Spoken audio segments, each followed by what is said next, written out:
여러분 안녕하십니까? 오늘 또 참으로 좋은 날입니다. 주께서 여러분에게 큰 복을 주실 것입니다. 저는 오늘 믿음의 근거란 제목으로 여러분과 함께 은혜를 나누고자 합니다. 본문 말씀은 마태복음 8장 5절에서 13절까지의 말씀입니다. 예수께서 가버나움에 들어가시니 한 백부장이 나와 간과하여 가로되 주여 내 하인이 중풍병으로 집에 누워 몹시 괴로워하나이다. 가라사대 내가 가서 고쳐주랴. 백부장이 대답하여 가로되 주여 내 집에 오심을 감당치 못하겠사오니 다만 말씀으로만 하옵소서. 예수를 믿는 사람은 그 누구를 불문하고 강한 믿음을 갖기를 원합니다. 그래서 많은 성도들이 저에게 찾아와 목사님 어떻게 하면 강한 믿음을 가질 수 있을까요? 제가 강한 믿음을 가질 수 있도록 기도해 주세요라고 부탁을 합니다. 그때 말아 저는 본문 말씀에 나오는 백부장의 믿음에 대해 이야기하고 기도를 해드립니다. 백부장은 참으로 강한 믿음의 소유자였습니다. 그래서 예수님께서는 이스라엘 중에 이만한 믿음을 만나보지 못하였도다라고 크게 칭찬을 하셨습니다. 왜 이처럼 백부장은 예수님께로부터 최고의 칭찬을 받았을까요? 첫째로 백부장의 믿음은 말씀에 쓴 믿음이었기 때문입니다. 어떤 사람들은 믿음에는 이유와 근거가 없으니 무조건 믿으라고 말하는데 이는 잘못된 말입니다. 우리의 믿음에는 믿을 수 있는 이유와 근거가 있어야 합니다. 그 믿음의 이유와 근거는 바로 하나님의 말씀입니다. 성도가 하나님의 말씀에 입각하지 않고 믿는 것은 올바른 믿음이 아니며 이런 믿음으로는 결코 하나님의 역사를 체험할 수 없습니다. 오늘 본문 내용은 이와 같은 사실을 증명해 주고 있습니다. 예수님께서 가버나움에 갔었을 때 로마의 한 백부장이 예수님께 나와 주여 내 하인이 중풍병으로 집에 누워 몹시 괴로워하나이다라고 청했습니다. 그 당시 로마 사람들은 유대민족을 업신여겼습니다. 그런데도 불구하고 이 백부장은 예수님을 만나 자기 종을 치료해 주실 것을 간구했던 것입니다. 백부장의 말을 들은 예수님께서는 곧 내가 가서 고쳐주리라고 대답을 하셨습니다. 그런데 예수님의 말씀을 들은 백부장이 주여 내 집에 들어오심을 감당치 못하겠사오니 다만 말씀으로만 하옵소서. 그러면 내 하인이 낫겠삼나이다. 나도 남의 수하에 있는 사람이요 내 아래도 군사가 있으니 이들을 가라 하면 가고 저들을 오라 하면 오고 내 종들을 이것을 하라 하면 하나이다라고 대답했습니다.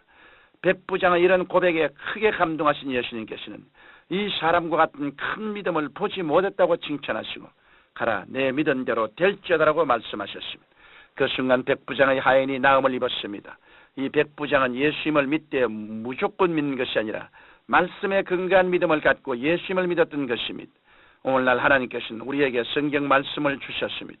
우리의 믿음의 근거는 이 말씀에 근거한 것이어야 합니다. 성경의 지식을 단순히 알고 있다고 해서 믿음이 승인하는 것은 아닙니다. 성경 말씀을 성령을 통해 믿고 깊이 깨달아야 합니다. 그럴 때만이 우리는 저 하늘이 무너지고 이 땅이 거의도 흔들리지 않은 믿음을 얻고 이 믿음을 통해 하나님의 기적을 체험하게 되는 것입니다. 이러므로 여러분은 문제에 부딪혔을 때 무조건 기도할 것이 아니라 말씀에 의한 믿음을 주십사고 부르시어 기도해야 합니다.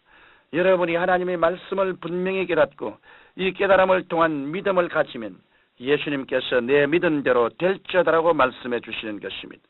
둘째로 현재 역사하시는 예수님을 믿어야 합니다. 오늘날 많은 성도들이 믿음의 역사가 과거에만 있었거나 훗날에 있을 것으로 생각하고 현재 내가 체험할 역사로는 생각하지 않습니다. 이는 큰 비극입니다. 자유주의 신앙을 신봉하는 사람들은 성경에 나타난 모든 기적을 그저 있을 수 있는 설화로 돌릴 뿐 아니라 예수 그리스도의 복음도 종교적 교훈으로 이해하고 있습니다. 이들에게는 현재 기적을 베푸시는 하나님이 없습니다. 또한 소위 부수주의 신학을 신봉하는 사람들 가운데서도 성경을 정확무한 하나님의 말씀으로 믿는다고 하면서도 과거에 일어난 기적만 이야기할 뿐 현재 일어나는 하나님의 역사는 하찮게 여기고 있습니다. 그러나 히브리서 13장 8절에 예수 그리스도는 어제나 오늘이나 영원토록 동일하시느니라고 말씀하고 있습니다. 그러므로 우리는 과거에 죄를 용서하시던 예수님께서 지금 우리의 죄를 용서하시고 과거의 능력과 권능을 베푸시던 예수님께서 지금도 우리에게 능력을 베푸시고 영육과 생활을 치료하시고 복을 내려주시는 하나님이심을 믿어야 합니다. 여러분은 믿음의 역사가 과거에만 있었거나 장차 천국에서나 있을 것으로만 여기지 마십시오. 예수님께서는 여러분이 현재 믿음의 역사를 체험하기를 원하십니다.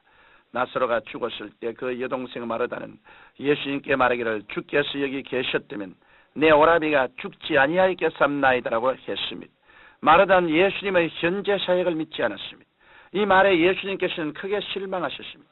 그래서 예수님께서는 마르다에게 내 오라비가 다시 살리라고 말씀하셨습니다.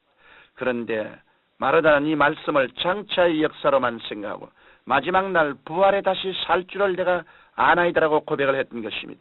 나중에 마리아가 왔는데 마리아도 현재 역사하시는 주님을 믿지 아니하고 슬픔의 눈물만 흘리고 있었습니다. 예수님께서는 이것을 통분히 여기시고 무덤에 가셔서 돌을 옮겨 놓게 하셨습니다. 그리고는 나사로야 나오라 부르시니 나사로가 살아 걸어 나오는 역사가 일어났습니다. 여러분, 믿음은 결코 미래형이 아닙니다. 우리의 삶의 현장에서 하나님의 역사를 체험하는 것이 믿음입니다. 그런데 많은 그리스도인들이 기도하다 보면 어떻게 되겠지? 하나님의 응답이 먼 장래에 나타나겠지라고 말합니다. 하나님의 역사는 단순히 막연한 것이나 과거에만 있었던 것이 아닙니다. 과거에 역사했던 하나님께서는 지금도 역사하고 계십니다. 셋째로, 그러면 우리가 현재 역사하는 하나님을 어떻게 체험할 수 있을까요? 아브라함은 나이 99세가 되었음에도 하늘의 별들과 같이 많은 자손을 주시겠다는 하나님의 약속을 믿었습니다. 우리도 아브라함 같이 하나님의 약속의 말씀을 믿고 없는 것을 있는 것처럼 마음속에 꿈꾸며 감사할 때 하나님의 역사를 체험하는 것입니다. 그러므로 우리는 성령님을 의지해서 현재 나를 위해 못 박이시고 피 흘리신 예수님을 시공을 초월하여 믿음의 눈으로 바라보아야 합니다. 그리할 때 예수님의 깨어진 몸과 흘리신 피가 내 죄를 사해 주시고 질병을 치료하시고 저주를 속량해 주시고 영생 천국의 소망을 부어주시는 것입니다. 그 다음 우리는 받아들인 은총을 끊임없이 입술로 고백해야 합니다. 잠언 18장 21절에 죽고 사는 것이 혀의 권세에 달렸느니라고 말씀합니다. 그러므로 어떠한 의심이나 부정적인 말을 해서는 안 됩니다. 믿음은 우리의 말을 통해 역사하기 때문입니다. 나아가 우리는 끊임없이 기도해야 합니다. 하나님께서는 분명히 예레미야 33장 3절에 너는 내게 부르시더라 내가 내게 응답하겠고 내가 알지 못하는 크고 비밀한 일을 내게 보이리라고 우리에게 약속하셨습니다. 기도하는 성도는 현재 역사하신 하나님의 은총을 체험할 수 있습니다. 성도의 기도는 마귀의 일을 멸하는 강력한 무기가 되는 것입니다. 사랑하는 청취자 여러분, 믿음은 하나님과 우리가 만나는 장소입니다. 여러분은 믿음을 통해 하나님과 동행하고 하나님의 은총을 체험할 수 있습니다. 그러므로 이제 말씀에 근거한 믿음을 가지십시오. 또한 현재 역사하시고 기적을 베푸시는 하나님을 믿으십시오. 없는 것을 있는 것 같이 꿈꾸고 입으로 시인하고 기도하십시오. 그러면 그 믿음은 살아 움직여 여러분에게 위대한 승리를 선물로 안겨다 주실 것입니다. 거룩하시고 영광스러우신 아버지 하나님, 우리가 죽은 믿음을 갖지 말고 산 믿음을 갖게 도와주시옵시고 역사적으로 오래된 예수님을 믿지 말고 지금 살아서 우리 가운데 성령으로 역사하시는 예수님을 믿게 도와주시옵소서. 그래서 십자가 보배로운 피를 통하여 다 승리의 삶을 살게 하옵소서. 예수님 이름으로 기도드립니다. 아멘.